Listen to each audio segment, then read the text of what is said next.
Welcome to the Breakaway Entrepreneur Podcast, where master business coach Janet Fish and her special guests explore the characteristics and traits that lead entrepreneurs to success.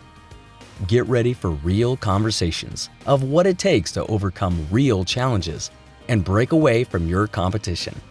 Here's your host, Janet Fish. What a delight this episode was. I got to sit down with three women that I not only admire, but I cherish as friends. We have a frank, thought-provoking, and hopefully uplifting discussion about coping with the COVID-19 pandemic. I know you'll walk away from this episode with some things you can do right away to see the silver lining in what has been an unprecedented, abnormal time in our lives. I hope you enjoy our chat. Anne Browning, Dot Boyd, and Earlene Coats, welcome to the Breakaway Entrepreneur Podcast. This is kind of a special edition. I have brought together some of the most wonderful and empathetic and intelligent and lovely women that I know, because I myself was feeling a little, I guess we're all kind of a little out of sorts. For me, I did a podcast a couple of weeks ago, and I called it Pause because I needed to take a break. I was going to edit it. It was a Thursday, and as we've experienced, it was hot. And there was ash coming from the sky, and and it's been like that for the last 3 or 4 weeks. So we'll talk about that too. But I was sitting down to edit a podcast, and I just couldn't. And I had to just say I got to take a break, and so I needed to take a pause, and I did. And I just did a short little episode on that. But I think that what I'm hearing from a lot of people, and I think I'm feeling myself, is this has been going on for 6 months or a very long time. And now we're getting into the colder months, so we know that that's going to affect our ability to sit outside and eat and do whatever, be outside. And I think for a lot of us, and for me in particular, I realize that we're in it for the long haul. I mean, in March, I thought, it'll be a couple of months and then we'll be back. And for all indications, that does not look like that's going to be the case. So I just want to first check in with everybody and see where they are. And then I want to just have a conversation about, I should probably know this, just a conversation about how you're dealing with it and some insights into how to deal with it and how we can really utilize this time in a way that we capitalize on it, but also that we plan for how our new normal is going to look and how we thrive not only personally but also in our businesses. So I'm just going to go as I see it on the screen. So I'm going to start with you, Anne. Just a little check-in on how you are and how you're coping with it, and just a check-in. I was doing very well in the beginning. I thought, well, this is going to give me a great deal of time to pursue a business that I had in the past that I wanted to resurrect. So I was very happy and was able to sit outside and get outside and go for walks. And over the last month, with the heat and the ash and the smoke, it's been, and then also it's like you were saying, Janet, there's in the back of my mind, I'm thinking, as we finally get out of the heat and the ash and the smoke, we're going to run into colder weather. And I was starting to feel last week very anxious about it. And I have a question that I'll ask myself. If nothing changes, how am I going to be happy? And that was the question I said to myself. All right, if nothing changes, and it doesn't appear that a whole lot's going to change. I mean, obviously the weather, thank you, Lord, has cleared up a bit so I can get outside. I can breathe a bit. But as far as the COVID and business and things like that, it's not going to go back to what it was. I don't know if it'll ever go back to exactly what it was. And it certainly isn't going to happen anytime soon. And so business-wise, though, it has been good. I've joined some networking groups that I've, and some classes. I'm learning how to read Hebrew, which I've always wanted to do. And so those type of things have been interesting to me. So I don't feel as anxious this week. I think a lot of it is just the fact that the last 2 days I've been able to go outside. That makes a huge difference. So awesome. I think that's where I am. Today I'm good. Ask me last week, I wouldn't have been quite the same answer. So I'm like probably most people. Well, and I want to pursue many of the things that you've talked about more depth. But first, let's just kind of everybody check in. So Dot, you're next because you're next on my screen. So overall, I think I'm doing really well. I think I've adapted and been pretty flexible to the whole process of staying home. And as we've talked about before, since I've worked from home for years, that piece of it has been normal. But much of my work has changed because I'm not out in the community. I'm not out, working directly with seniors as much or senior communities and, giving presentations and speaking, engagement. So that piece of it has changed. But in terms of like my internal workings of kind of day-to-day things, I think I've adapted well. And most days I've been all right. I've had some downtime, some down moments. And, or when other people's really traumatic stories have really hit me hard, because I'm very empathic that way. So I know that, and I just sort of accept it. Like, okay, I'm going to feel it all. And how am I going to manage that? So, and I wrote in my e-newsletter last week, I got pretty personal and I talked about resilience, which I have done on Facebook. And, my parents were very resilient, and the things that they went through during World War II and after, when they came to this country, I think they instilled that in my siblings and me. So I feel very resilient. I have the resilient gene, I guess, and that helps. It doesn't mean I don't feel low sometimes and very close to tears, even right now talking about it. But generally speaking, I'm going with resilient. Awesome. How about you, Earlene? I'm doing well. And as you ask that question, it causes me to pause and realize that one of the things that by nature comes very naturally for me is I kind of go with the flow. So the change to a new normal didn't really rock my world in many ways. And it, in lots of ways, opened up all the possibilities of the networking that's happening across the nation and new groups that I get to go play with that I didn't have access to easily before. And so on that level, it's been really good. But I also happen to live in a house with 5 others where we're in fairly close quarters. And there are those days that, the youngest, the 2-year-old is really being impacted. And it hit me a couple weeks ago because everyone else was getting to go out somewhere. The 2 old granddaughters, until the smoke came in, were getting to go to soccer. A couple times they were doing distance learning practice or distance social distancing practice and other things. But he was the one person in the entire household that wasn't getting to go anywhere. So in his world, he was going into the meltdown mode. And so it was a matter of taking that time and took him on a walk one day, and he got the chance to go for a ride in the car. For him, he wants to go in a car ride, and he just hadn't had that. He wasn't getting to go in car rides. And so watching some of those dynamics and where there's the emotional side of those around me, I think that that's the part that in many cases can be as draining and impacting as it is for me.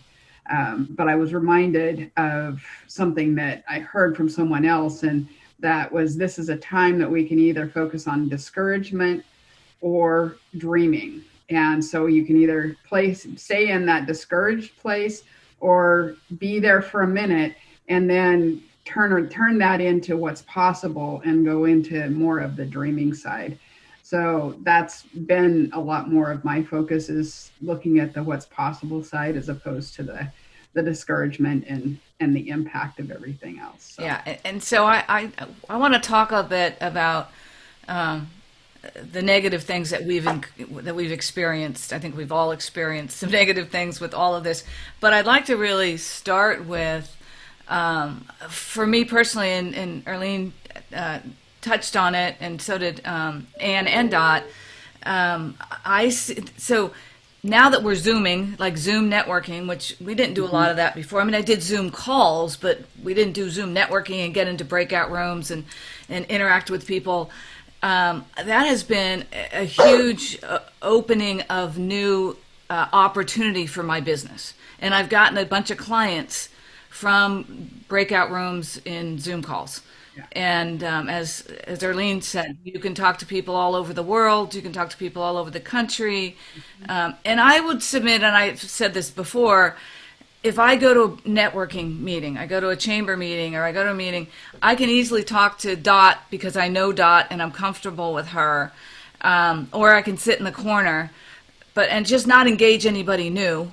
But if I get stuck in a Zoom, and I don't want to say stuck, that's not the right word. If I get the opportunity to go to a Zoom call, a Zoom room with two other people that I've never met, and I really have to engage with them, I mean, for me, that's just been a great opportunity to expand my ability to network. And I'm just curious, you guys experienced that, and what other doors have opened up for you that are new, that weren't there before this whole thing happened to us?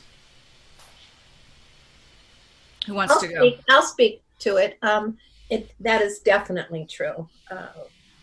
In my coaching practice in the past, I have been able to connect with people all over the world. I've been fortunate to do that, but it's been on the telephone. It hasn't been in this type of a format so that you can actually see somebody, and I like that format a lot. So, and when you were talking about networking, and everybody here on this Zoom call knows that about me. When I go into a large room, put me in front of a room, I'm fine. But you put me in a large room and I have to network and talk to people that I don't know and think of things to say, I'll find the person I know. Whereas just exactly what you said, Janet, in some of the opportunities that I've had recently to be in breakout rooms with people from all across not just the country, but across the world, and ideas that they have given me. And there's a woman in West Virginia who does similar work that I do around grief and loss. And she and I are going to be putting something together. I would never have met her, never, ever have met her had it not been for this. So yeah, there's a lot of wonderful opportunities. Well, and I'll then we'll go to Dot next, but joint venture opportunities I have also found that I never would have found before this, and so I hadn't even thought about that until you said it, Anne. But there are some unbelievable opportunities to joint venture with other people that I would have never had the opportunity to do beforehand. So Dot, what about you? I agree, and I coming from a direct sales background prior to what I do now, we were using Zoom all the time for seminars, education, training. So I already had a Zoom account. I knew how to do Zoom, but I had never hosted a Zoom. And that was my first big step, was to be a host. And so I just started hosting some groups that normally met in person, and no one was really stepping up at first. And so I thought, well, okay, I'll be a leader and I'll just step in and I'll be a host and see what happens. It's a little nerve-wracking at first when you're the host, right? And so that was good, and I've kept some of those going. But I've seen people wax and wane in their attendance, and I have to change my attitude about that, because I see it as a missed opportunity for them. I also see it as a missed opportunity for everyone who does show up, because if this is a group that used to meet in person and they were committed to that, and now we're doing it on Zoom once a month or something, I think that there's so much benefit to everyone who attends that when people don't show up, it's a disservice to everyone, because there's opportunities there to maybe uplift, to connect, to collaborate, to say, oh, you need to know so-and-so, right? So I truly believe in the Zoom format. I too have collaborated. I'm working on a virtual health fair. I mean, we've had to figure out, how are we going to do things different? So a group I'm involved in, we're doing this health fair next week, and I opted to do a 5-minute commercial. I could have taken a topic for 15 minutes, but I decided to just put my toe in the water on that one. But I think it's great. And then Earlene connected me with someone she met in one of her Zoom groups. And we have a lot in common, in a synchronicity there. And he lives about an hour and a half away. And he met one of my partners here in town that can give him work that they can't do in the Bay Area, maybe time-wise. And then now we're collaborating on something because he sees the work I'm doing, virtual speaking in a couple of groups. He says, well, maybe we could do that with groups I'm in. So now we've given ourselves more homework, let's put it that way, because it was crunch time, because it's fall prevention month. So we're doing that. And so Bill and I have connected up, and it's because Earlene met him in a Zoom room and said, hey, you and Dot need to meet. And she facilitated that, and we took it from there. So thank you, Earlene. But that's how it works. I would never have met Bill, I don't think, any other way. Yeah, and we'll get to you, Earlene, because you're the one who started this conversation. But what just came to my mind was back in the old world, at least for me, I spent so much time in the car driving to places. And I mean, 30 minutes to SAC and 30 minutes home, and the time and the focus that you can have if you're going to do it, right? Because you can't go do that anymore. I just think while it can be daunting and while it can be frustrating and while you can kind of sit there and say, oh, I can't meet in person, but if you really start to rechannel those energies into what you can do with the time that we used to spend. I mean, a really good friend of mine said, we used to be so busy, her husband and her, and we were running all around doing all sorts of things. She's like, we're never going to go back to that. Now, whether that's true or not, but right now her intention is to never go back to that level of running around, to prioritize what's really important and to do those things that are really important and do them smarter rather than do it. So always an opportunity. So Earlene, you started us off with the Zooming, and I call it the silver lining in all this is Zoom. But talk about how that has, because you've obviously has made an impact in your business. Yeah, it's definitely made an impact in my business on many different fronts. One of them is making new connections. And as you were talking, Anne, I realized that out of the room the Zoom I just came out of, I have a connection for you now that will be connecting you up with a nonprofit that I think you need to meet up with as well. And so that continues to be one of those things that is really fun, to be able to have those opportunities to make the connections with other people and the numbers of folks that I meet going far and wide. The other thing, and I think Dot was making mention to it as well, and that was the virtual events. And so all of the new opportunities for virtual events that I've either been able to be a participant in or speaker at, or both, all of those are new opportunities. And the other thing that came out of this was, even having done a lot of what you're talking about on the facilitation side, Dot, I was ahead of the game and early on. And so I actually have added in a business offering in supporting some other individuals and other groups to be able to give them what we call it Oz support. It's kind of the Wizard of Oz does all the magic in the background room, but kind of that level of support doing the Zoom facilitation. So I think we see a 2-year-old. So I actually made a note when you guys were talking. Talk about virtual speaking engagements and virtual health fairs. We are there, and I know that it's kind of an emerging, because people are trying to figure out, how do I pivot from getting in front of a group of people to how do I do that Zoom wise, or however you do it. So talk a little bit about how that's emerged, what technologies people are using, how someone who might be looking to get on a stage would kind of find those opportunities. Talk a little bit about that. Whoever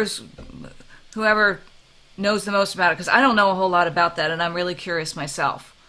Earlene, you want to start with that, and then we'll go to Dot? Yeah, I'll talk to it. How do I find it? I land in all sorts of other Zoom rooms and other Zoom places, and as I'm making those connections, that's one of the things, that asking for opportunities to be speakers in places, then that more and more of those opportunities are opening themselves up. So it's evolved through the different networks I participate in, that I either they are starting to put on events of their own, or they know of other events and say, here, you need to go check this one out. So that really has been the way that I've found the ones that I've participated in from a speaker perspective. Others, Facebook is going crazy with a lot of the events, the virtual event invites. And so that has probably been one of the other areas that I've seen a lot of the virtual events come out of, is the different places belonging to different groups within Facebook, and where there are members there that start having other events. That's, I think, been the other key area that I've found the most of the events myself. So before we get to Dot, how many Zoom networking calls approximately do you get on a week? Every week is different. On average. I have some that are monthly groups as opposed to weekly groups, but at a minimum, there is at least 3 different groups that I participate on a weekly basis. Okay. And then beyond that, there are the monthly ones as well. So you'd say probably 4 or 5 every week that you're getting on? Yeah, probably. And okay, so Doc, go back to you, talking about the virtual health fair, virtual speaking, because I know you're doing that next week. Talk a little bit about your experience with that. So being that I'm in the senior services industry, it's we have our challenges, so to speak, because if you think about let's just say the senior spectrum from age 65 to 105, right? Some people are really into Zoom and FaceTime and all of these different things that we all know how to use. And other people, technology is a 4-letter word. Let's not talk about it. And operating the TV and a landline phone is good enough. And it's plenty for many people until isolation sets in, or social distancing. So the challenge in our senior care industry has been, how do we reach seniors in their homes and in their senior communities with education? So next week, the virtual health fair, it's all about fall prevention awareness and how to reduce your risk of falling, that sort of thing. How do we reach them if they don't have Zoom or they don't know how to use it? So that's questionable. We don't really know yet how this is all going to work out next week. But we're willing to all show up and do our part in it, and we'll see. Even getting the word out, because this is a group where, flyers are a big deal, and, we would be in the different senior communities passing out flyers or dropping them off. And, now it's like, well, it's harder to do that. It's time consuming. I sure couldn't go around and do all of that. And then with the one I'm doing specifically with a senior community, that came out of, so if you think about the origins of these things, I started asking different senior communities I know, hey, do you have a TV channel? Do you do any Zooms? How do you communicate internally? And many of them, it's door to door with a flyer or whatever, in person. It isn't, it's not like the Marriott with the Marriott channel, right? You go to the Marriott hotel, there's a hotel channel. And I just thought, well, hey, some of these places might have that. So that's not reality. So we've had to get creative. And one person, as I was kind of doing my survey, we talked about it, and I spoke in person at her place last year. and we just said, let's try a Zoom. Now we have no idea how it's going to work, how many people will show up. But it'll still be worth the time, because we'll be able to figure out, okay, how can we do this so it is more inclusive? But the people who do attend will learn something, and we'll know that we did that. So in my industry, again, because it's senior related, it's a different story. Well, and whatever the industry is, when you do that Zoom presentation, you record that, and that is education that is evergreen, right? And you've got to figure out how to get it to the right people, but that can be much more far-reaching than Dot getting in her car and driving to meet somebody, if you can figure out how to get it from their computer to in front of them, right? But I mean, that's the beauty of some of these things, and we don't know exactly what to do. I did that online course. I'd never done an online course. Now I have it recorded. I haven't quite figured out what I'm going to do with it yet, because I already have an online course, but this is a short little, so it's 4 hours or whatever of Zooming. But that's an opportunity for me to take some content, as it would be for you, and get it into the right hands in a way that we might not have thought about doing it before. Exactly. And any thoughts about online speaking and things like that?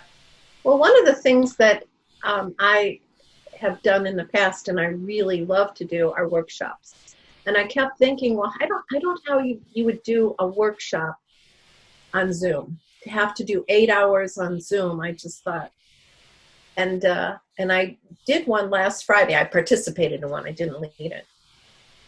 And I picked up so many valuable ideas, and that it absolutely can be done, and you can be riveted to the person who is presenting. So now I know that it can be done. And I loved what you said, Janet. I'm just going to go back to what you said about the old world. The old world. And it just reminded me very much of years ago when people came to this country. They would talk about the old world. I mean, I had family members who would say, yeah, in the old world. And they would say it with fondness. They kind of missed it. I'm sure a lot of us miss the old world. However, the people who were able to thrive in the new world were people who were willing to do something different, try something different. Perhaps it didn't work. And that's where I'm at. I'm thinking, okay, I'll try this. If it works, great. If it doesn't work, okay, then I won't try it again. And I also you have 8 hours of content that you. Yes, and I'm also really doing a lot of fact gathering, a lot of information gathering. As I said, I'm in probably 3 groups during the week. Every week, and then there's more on some weeks that, like you, Earlene, I have people that I meet with monthly. So I really think it's definitely a time for all of us to go inside and find that part of us that's much bigger than we think. Yeah. Because we are much bigger than we believe ourselves to be, and Absolutely. We are very capable of this. Human beings have great capacity for change, and that's why we lasted all these years, because we do have flexibility, and we can live on any continent in the world. Yeah. And so we can definitely do this. So it's interesting that you talk about that course. So I know a couple of people who are doing day or multi-day workshops on Zoom. I too would have thought there's no way I could sit through it or whatever. And one person, well, both of them that I know that have done it, wildly successful. One woman that I know is doing events. She used to do them in person, making hundreds of thousands of dollars selling high-end programs over Zoom. And so it's possible, and it's probable, and I think that you're ahead of the curve, because I don't think a lot of people are doing it, and that's always where you want to be, ahead of the curve. So will you get less people? Yes, but you'll be way further when the curve gets there. You'll be way further down the road in that. So I'm super excited about that. I can't wait to hear more about that. Yeah. So my question is kind of launching off what Anne said, we're all, as humans, we're built for persistence, and we're built to endure hardship. Can you share one thing or the most positive thing that has come out of the last 5 or 6 months for you, and why? And it doesn't have to be business, but I'm just interested, and we'll start with Earlene. What's the best thing that's come out of this for you? I think there's been a lot of really good things. And some of it gets back to the point I mentioned early on, is you can choose to be discouraged or you can choose to dream. And I think through that has opened up great possibilities of new things. I am soon going to be launching a new mastermind that I was able to create on a new platform that came out of somebody else dreaming about what's possible right now. And so I think that it's the opportunity to expand and serve more people, because ultimately it's about the people I serve. It's about those people who I can bring value to. And obviously I get something from that as well. But in the end, it's that you have a much farther reach when you start being more creative and dreaming a little bit bigger.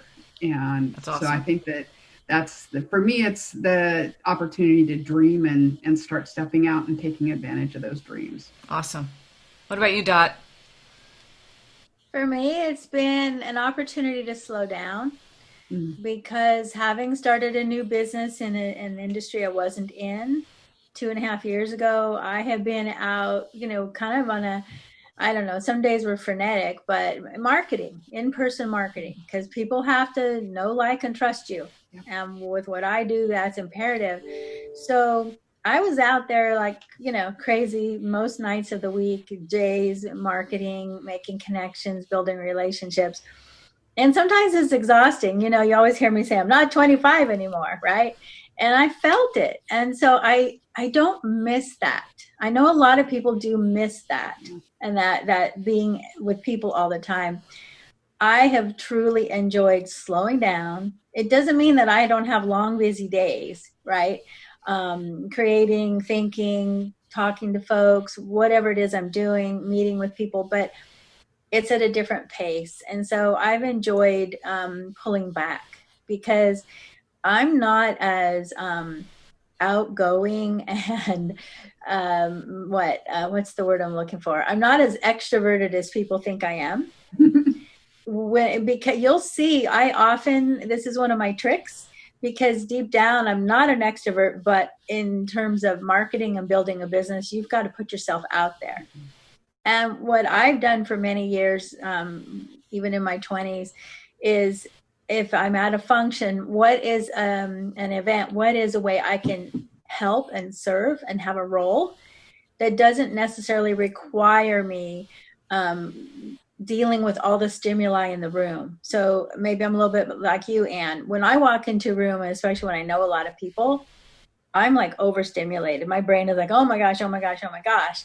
But if I have a specific role I play there, that helps channel my direction and my focus and even my self-confidence to do that and still make my connections and connect people up and all of that without being overwhelmed. So being able to pull back outside of some of that has been okay with me.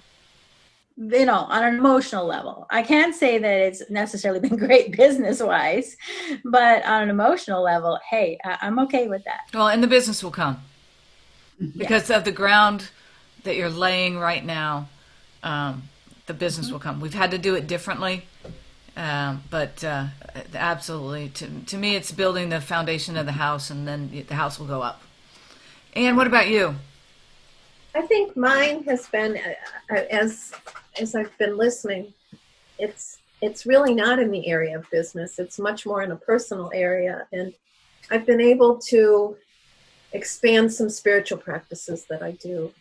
That has been amazingly enriching. This has been a very enriching time. And the time that I really needed, if I look back at last year around this time, I was in my head thinking, I'm really tired, and I'm tired of all of the different things that I'm doing and all of the different responsibilities that I have, and I just need some alone time. And God gave it to the whole world. We all have a lot of alone Thanks, Ann. You're welcome. You're welcome.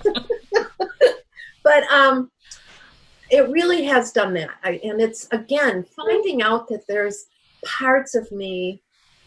I'm 70, and then that there's parts of me that are yet to be explored. It's a wonderful thing to find out. And that there's not an end. There's just a continuation. It's been a great, great time. And the more that I think about, this is a great call. Thank you, Janet.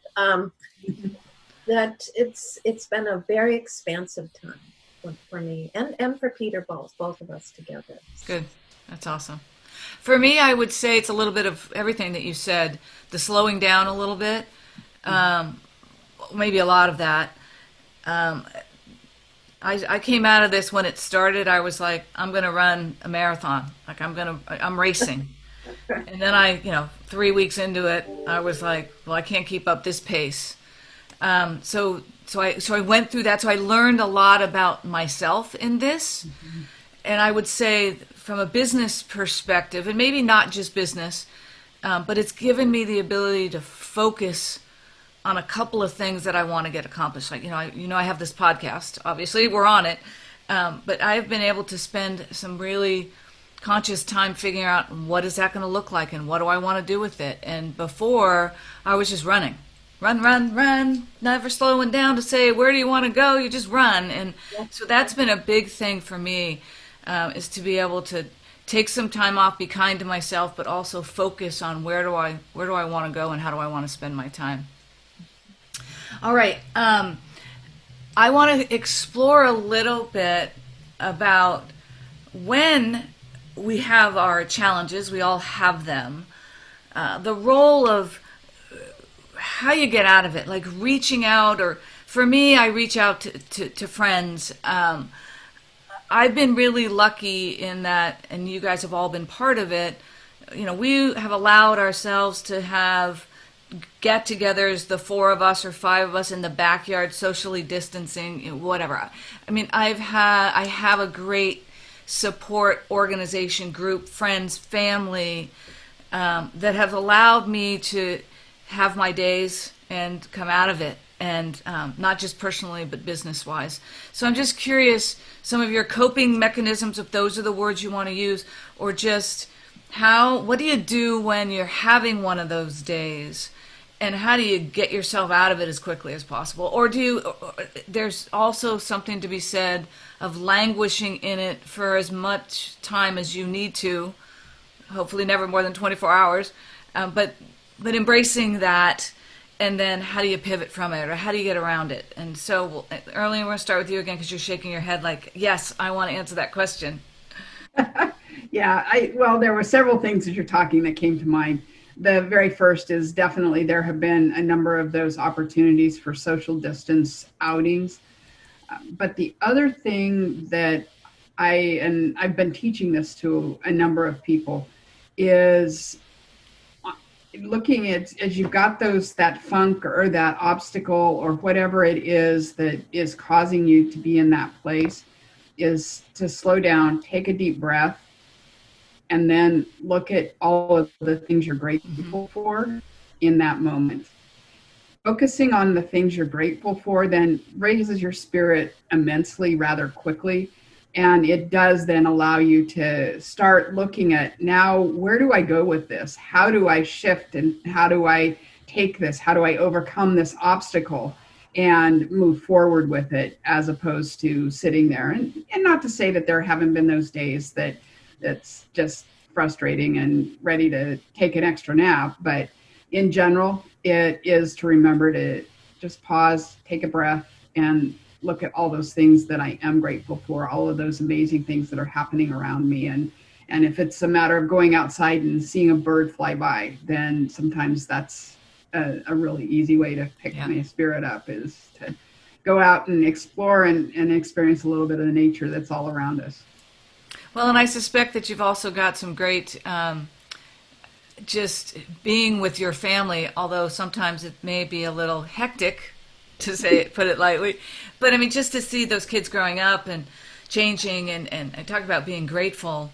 I know you've got 3 grandkids, and that's just got to be a sight to hold. I have 2 great nieces that are 2-ish, 2.5, and just seeing them and watching them grow is, I can't think of anything better than that. So that's and I absolutely agree, and am very blessed to be able to be there and around them on a day in and day out basis. Most days. Yeah. And obviously, we all have our days that you need to just even pull away from some of that chaos that comes with those. But as we saw earlier, we have the in comes the 2-year-old at whatever random time, and I sometimes actually lock the door, but I didn't remember to do that this time, and he then goes into meltdown in the hallway, but at least he's not then disrupting us. Well, and we are a representation of real life here. So so there you have it. Dot, what about you?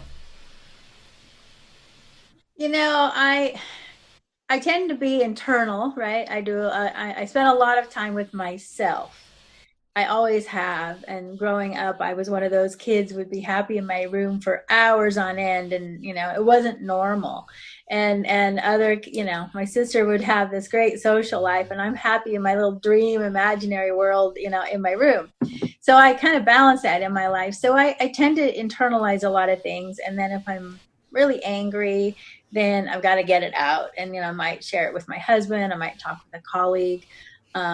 I'll check in with, close family members, friends, it just depends. Sometimes for me, it's just a matter of even texting with someone that I've, that's close to me that I haven't talked with in a while. Just even that, reach out. And, definitely being in our garden. I mean, my husband and all his beautiful tropical flowers. I mean, I can see some of them from our kitchen window, kind of sideways, and there's this little hummingbird feeder, and there's this voracious hummingbird out there every morning. So, sometimes just staring out the window if it's icky out there, or going outside and looking to see what's blooming, or picking our fruit. And I guess one of the things for me, I know I've known it for years, is cooking, creating something in the kitchen, whatever it might be, is really therapeutic. And in the wintertime, I tend to do a lot of cooking. I might have 2 crock pots going on at once, like one's a soup, one's a stew. Not that we're going to eat it all that day, but it's just my creative way. And then, I'll freeze things. So I kind of a variety of things, depending on, what is my mood. Am I sad? Am I worried? Am I anxious? Am I angry? What's going on? It just kind of depends. How about you, Anne? I think I'm with Dot. It just really depends. So I have those people that I know are very supportive. I live with one, but I think also just moving. A lot of times when I think, oh, I'm just this way, and it's like, well, then just get up and go for a walk, or play with the dog, or vacuum the house, or just move around a little bit, because instead of just sitting and creating. Mm-hmm. I also like to cook and create, but writing, I love to write. So it's creating stories or situations or workshops. I'm thinking of taking up the ukulele. Peter had borrowed a ukulele from somebody recently. I was playing around with it, and it's not like a guitar. The frets aren't as hard. So that'll be a new thing to take up. So a lot of it depends. And then again, these spiritual practices in the morning, on the days that I don't do them, my day isn't the same on the days that I do them. So, and I'm lucky. I think we all of us here on this call, and so whoever is listening to this may not have this ability to have an outside space to be able to see the sun come up and birds chirping. And so I would encourage people who do not have that to get outside and my granddaughter lives in New York, so she gets out and gets where there's trees, and she gets into a park, and so she's able to get out into that type of a situation, because that changes moods. That changes my mood. So yeah. It does. I mean, I'm lucky. I play golf once a week. Yeah. And I go out and hit balls, and it's one of the few things you can do during this, and I've been super, super blessed with that. So I could talk to you guys forever. I have one other question, and then Anne, I had kind of mentioned, would you be willing to take us through a short kind of meditation? Sure. Okay. So I don't, and if not, that's fine. But I thought it would be kind of a nice thing. All right. So my last question is, so I'm a business coach, and I've talked to clients who are waiting it out, right? I don't really know what that means, because waiting it out is like, okay, 2022, but that's their thought process. Like, we're just going to hunker down until, things get back to normal. And so I'm just interested, we'll start with Anne, and then we'll go to Dot, and then we'll go to Earlene. Just some short, like, what's your advice for people who their thought pattern is, I'm going to wait till things come back, or I'm going to pause, or I'm going to wait, or I'm not going to engage? Well, what I'd like them to then think about are the people who said, oh, this electricity thing is never going to really last, or television will never last. They'll come back to radio sooner or later. And what's the very worst thing that could happen? You do something different, and for some reason, magical reason, things go back. Things don't go back. Nothing ever goes back. Right. So they've learned some new skills. That would be the worst thing that could happen, is if they get up, move, try something new, and if it doesn't work, try something else new. I would say that. Do not sit around and wait. Yeah. Dot, what about you? Well, yeah, I would say if somebody's an entrepreneur and they were passionate about what they were doing, right? Whatever it is, whatever product, service, whatever it is they have, and share with the world, does the world need what they have? Question number one. Do people need what you have? And if that answer is yes, then why would you sequester yourself inside and not let anybody know that you have what the world may need, right? So I think it is, but it would be easy to be depressed and think, well, how do I reach people, or what on earth do I do? Especially people with brick and mortar businesses who had to, walk away from those maybe. I think, first of all, if there's value to what they were offering before, there still is. And they have to know that. And if they don't know that or feel very unsure, then they need to collaborate with a good friend, another entrepreneur. Hey, they need to call you, Janet. You're an entrepreneurial coach, and really get some, some like that kick in the butt, the little, prod, like, hey, don't forget who you are and what gifts you have. So I think it's important to come from that place of value. I also think if somebody can handle it financially, I don't know anybody who can, but if they are situated in such a way that their business, the income from that business isn't that critical for the moment for some reason, and they want to look at other things that they've wanted to do, they've never had time to do or to learn, great time to do that. Yeah. Maybe they'll rediscover something about themselves and say, you know what, I really want to go in this direction. I think, Anne, you've talked about that, and even Earlene, right? It's a time to kind of check in with oneself and say, hey, who am I now? Who do I want to be? And I think that there's opportunity in that. Again, though, a person has to quiet down and kind of be okay with the uncomfortable and the unknown future. Nobody can predict the future. Yeah. All we know is it doesn't look like it did 6 months ago. And I'm starting to see, and I will predict, but I'm starting to see people come to the realization that the job that they had is not coming back.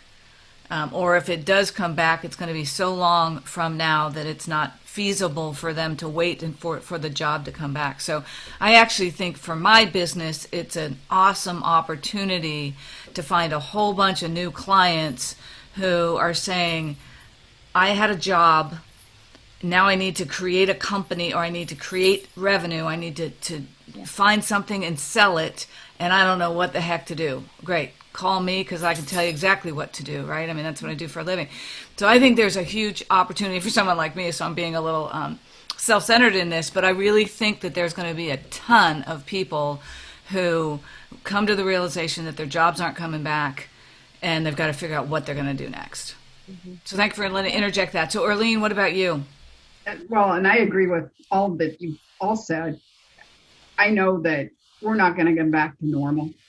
And you can either wait and be behind everybody else, or you can choose to use this as a time to start dreaming. And getting back to some of the point that you're making, Dot, if it's their passion, someone else phrased it this way and it caused me to pause. If it's your passion, it's your gifting, and you're not offering that to the world who desperately needs it, then consider, are you being selfish? Because you've allowed yourself to allow fear to hold you back. And I think that where you look at it from that perspective, then suddenly that gives a different slant, at least for some of us. It's like, okay, I don't want to be considered selfish. So yeah, I don't want to be in that camp that's not offering this to the world who desperately needs that. And that would be the question that I would offer for anyone who's in that place. And, I definitely know that right now a big area of focus for me is helping a lot of those moms who are in the crazy place of dealing with still managing a job, kids distance learning at home, maybe 2 in our household, 3 people working from home while the 2 kids are on Zoom for their calls, and they're ready to do something different. They're ready to make a change in their life. And they are finally in that place of realizing that this can be their opportunity to do that, as opposed to continue to exist like they have and get from what has been normal and chaotic to a place that is far more calm and really more nourishing for themselves, their kids, their husbands, their family, everyone. And it supports them even developing even more independence and confidence for their kids, as opposed to that frazzled look that mom has that then feeds into everybody else in the whole household. Absolutely. Awesome. People certainly do need what you have. All right, Anne, do you want to start us on a short meditation? Okay. So go ahead, and wherever you are, if it's safe for you to close your eyes, allow your eyes to gently close. And as they do, begin to take a deep breath in through your nose. Begin to feel the air as it enters your lungs, as it warms your throat.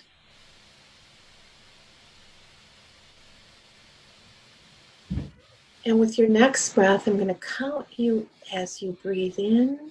2, 3, 4. Now hold. 2, 3, 4. And exhale. 2, 3, 4, 5, 6. And let's do that one more time. Inhale. 2, 3, 4, and hold. 2, 3, 4, and exhale.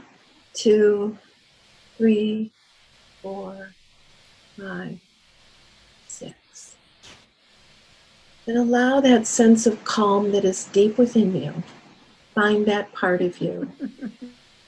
It's there. And allow that calm to begin to permeate every cell of your body. Every cell is calm. Every cell is well. Every cell is nourished. Continue to focus on your breath. And allow yourself to begin to believe that deep within you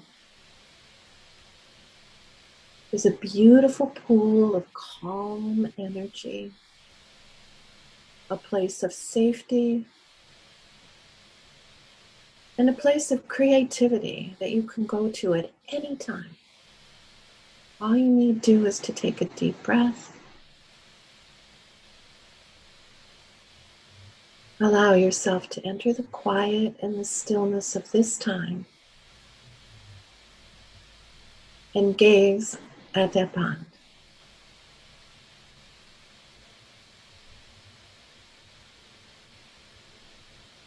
Allow yourself to sit here for as long as need be. And all you need to do is touch your heart, and you can go there immediately with a deep breath. And an exhale.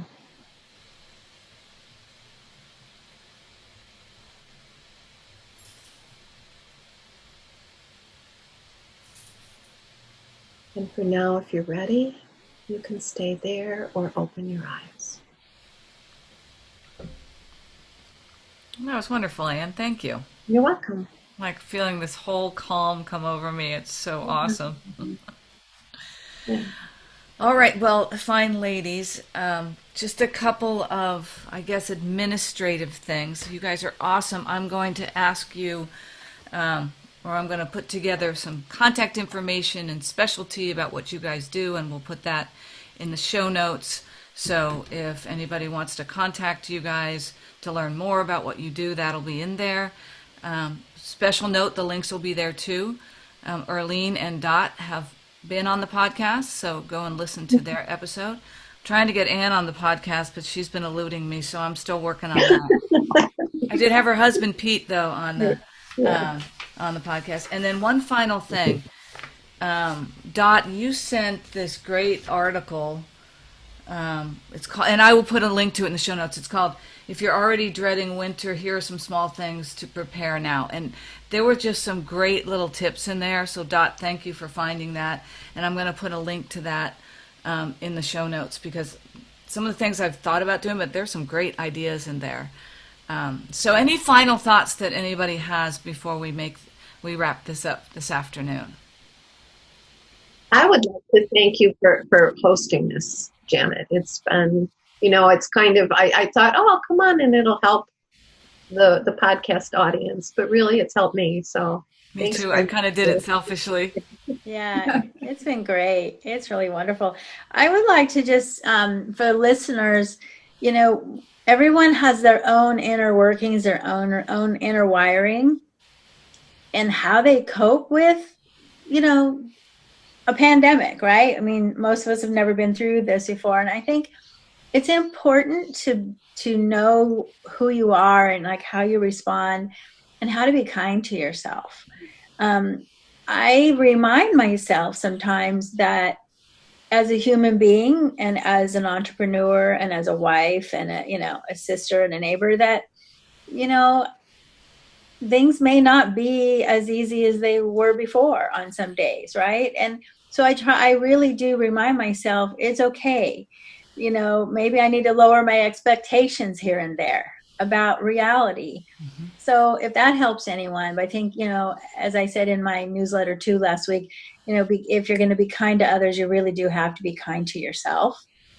And we as women have a tendency maybe to put others first and ourselves last.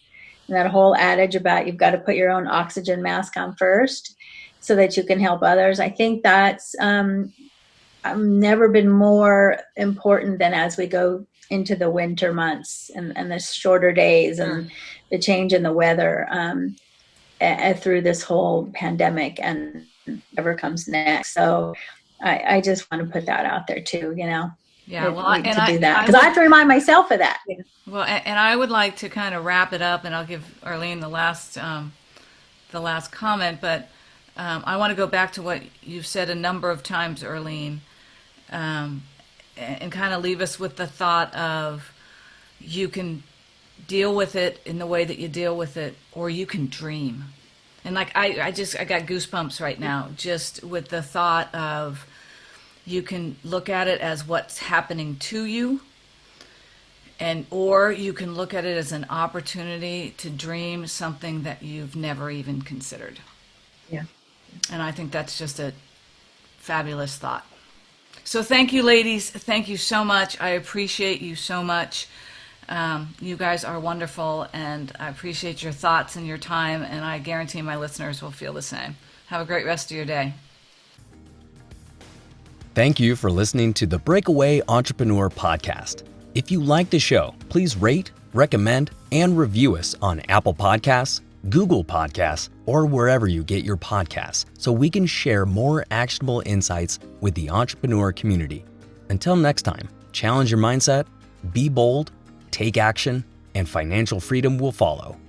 You can get helpful resources and templates to guide and inspire you from Janet's free Breakaway Entrepreneur Toolkit. Get it now by going to www.breakawaybusinesscoaching.com/toolkit.